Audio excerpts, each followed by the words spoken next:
روگ محبت دانیہ ہراج قسط نمبر 18۔ سر، یہ زوہا میڈم کا بیان ہے۔ تیمور نے سارا بیان پڑھا اور بالوں میں ہاتھ پھیرا۔ کیا ارادہ ہے پھر پیشنٹ کا؟ وہ اپنے مائکے جانا چاہتی ہیں یا پھر سسرال میں رہنا چاہتی ہیں؟ تیمور کے سوال پہ مس رضیہ بولی، سر وہ سسرال ہی جانا چاہتی ہیں۔ پھر تو ہاشم کو سمجھانا پڑے گا۔ ایسی سچویشن میں ہسبینڈ بعد میں بیوی کے ساتھ اچھا رویہ نہیں رکھتے۔ تیمور کی بات پہ مس رضیہ نے اسباب میں سر ہلایا۔ آپ ایسا کریں، ہاشم کو یہاں میرے آفس میں بھیج دیں اور زیادہ کو کافی بھی۔ مس رضیہ سلیوٹ مار کے چلی گئی اور وہ ہاشم کو سوچنے لگا۔ عجیب کردار تھا، شکل و صورت کا حسین، شاندار پرسنالٹی، لیکن بے حد اداس۔ ہاشم کی آنکھوں کی اداسی کی وجہ سے تیمور اس کی پرسنل لائف جاننے کا خواہش مند تھا۔ ہاشم اسے پہلی نظر میں ہی اچھا لگا تھا، کچھ اپنا اپنا سا، اور ایسا بہت کم ہوتا ہے کہ پہلی ملاقات میں ہی آپ کو کوئی اچھا لگ جائے۔ میں کم ان سر؟ ہاشم نے دروازے کو ہلکا سا ناک کرتے پوچھا، حالانکہ وہ کمرے میں داخل ہو گیا تھا، چہرہ بالکل اسپاٹ تھا۔ آؤ۔ تیمور نے اسے بیٹھنے کا اشارہ کیا۔ اتنی دیر میں کافی لے کر چپراسی آ گیا۔ کافی لو، تیمور نے ہاشم کو کہا۔ اس نے خاموشی سے مگ اٹھا لیا۔ ہاشم، زوہا کا بیان آ گیا ہے۔ تیمور کی بات پر بھی ہاشم ایسے ہی لاتعلق سا بنا بیٹھا رہا۔ وہ بھی تمہارے ساتھ رہنا چاہتی ہے۔ خاموش فضا کو پھر سے تیمور کی ہی آواز نے توڑا، کیونکہ ہاشم چپ چاپ بیٹھا کافی پی رہا تھا۔ ہاشم، زوہا کو تمہاری محبت کی ضرورت ہے۔ جو ہوا اسے بھول کر اپنی زندگی میں آگے بڑھو۔ ہاشم نے شیوا کو نگاہوں سے تیمور کو دیکھا۔ اور اس کا کیا کروں جو یہاں جم کر بیٹھ گئی ہے؟ ہاشم نے اپنے سینے پہ ہاتھ رکھتے کہا۔ اسے بولنا پڑے گا۔ تم نے ہی بتایا نا کہ وہ گم ہو گئی ہے، پھر سیراب کے پیچھے بھاگنے کا کیا فائدہ؟ جو تمہاری زندگی میں موجود ہے اس پر توجہ دو۔ تیمور کی بات پہ ہاشم اذیت سے مسکرایا۔ ایسے مشورے مت دو، میرا ضمیر بہت دیر سے جاگا ہے، مجھے اسے ڈھونڈنے دو۔ اگر میں نے اسے نہ ڈھونڈا تو میں برباد ہو جاؤں گا۔ میں نے زوہا کے ساتھ اس رشتے کو پورے اخلاص کے ساتھ نبھایا ہے، لیکن اسے میری چاہ نہیں ہے۔ ہاشم کی آواز مدھم تھی۔ کچھ دیر توقف کے بعد وہ پھر بولا، زوہا میری بیوی ہے، میں اسے نہیں چھوڑ رہا، لیکن وہ میرا سکون نہیں ہے۔ میری محبت اور میرا سکون تو وہ دلبرا ہے جسے میں نے خود اپنی لاپرواہیوں سے کھو دیا۔ وہ مجھے کہتی تھی ایسا مت کرو، اور میں ظالم بنا رہا۔ اب قدرت مجھ سے اسی کا بدلہ لے رہی ہے، میرا سکون ختم ہو گیا ہے۔ ہاشم نے بے بسی سے دونوں ہاتھوں میں سر گراتے کہا، گھر والے جانتے ہیں تمہارے کہ تم کس مشکل کا شکار ہو؟ تیمور نے نرمی سے پوچھا۔ نہیں، کوئی نہیں جانتا، صرف تمہیں بتایا۔ شاید تم میں ایک اچھے رازدان کی جھلک نظر آئی مجھے۔ ہاشم نے تیمور کی آنکھوں میں آنکھیں ڈال کر کہا، تم مجھے ایک اچھا رازدان ہی نہیں، ایک اچھا دوست بھی پاؤ گے۔ تیمور نے مسکراتے ہوئے کہا۔ تمہیں ایک عجیب بات بتاؤں؟ ہاشم نے پوری صلاحیت سے ٹیبل پر آگے جھکتے ہوئے کہا۔ کیا؟ تیمور بھی اس کے ہی انداز میں آگے جھکا۔ تم میں مجھے اس کی جھلک نظر آتی ہے، وہ بھی ایسے ہی سمجھداری والی باتیں کرتی تھی۔ کتنی عجیب بات ہے نا، کل رات سے میں پولیس اسٹیشن میں ہوں لیکن پرسکون ہوں۔ ایسا لگ رہا ہے وہ آس پاس ہے۔ تمہاری آنکھوں کا رنگ بالکل اس کے جیسا ہے، ہاشم نے مدھم سا مسکراتے ہوئے کہا، اور تیمور نے زوردار قہقہ لگایا۔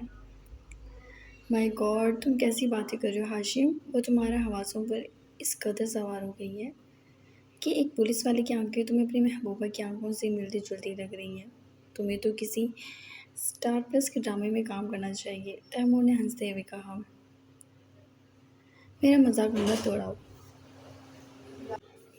مت اڑاؤ، جو سچ تھا میں نے تمہیں بتا دیا، ہاشم نے بولا سا منہ بنا کر کہا۔ ویسے تم پہلے بندے ہو جسے پولیس اسٹیشن میں سکون مل رہا ہے، ورنہ لوگ یہاں بڑے بے چین رہتے ہیں، تیمور نے مسکراتے ہوئے کہا۔ کیونکہ یہاں مجھے ایک اچھا دوست ملا ہے، جو پورے لاہور میں پہلا شخص ہے جس سے میں نے اپنے دل کی بات کی ہے، ورنہ یہاں ایسا کوئی بھی نہیں تھا۔ ہاشم نے بھی مدھم سا مسکراتے ہوئے کہا۔ Thank you for your complement. اب دوست مان ہی لیا تو دوست کی بات بھی مانو۔ زوہا کو محبت اور توجہ دو، اس کا خیال رکھو، وہ مینٹلی ڈسٹرب ہے۔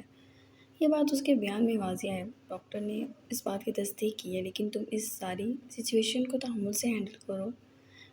جو ذمہ داری فی الحال تمہارے سر پہ ہے اسے پورا کرو، اور جو دل میں ہے اسے کچھ عرصے بعد ڈھونڈ لینا، کیونکہ زوہا کو فی الحال تمہاری ضرورت ہے۔ تیمور کی بات پہ ہاشم نے اسے شیوا کو نگاہوں سے دیکھا۔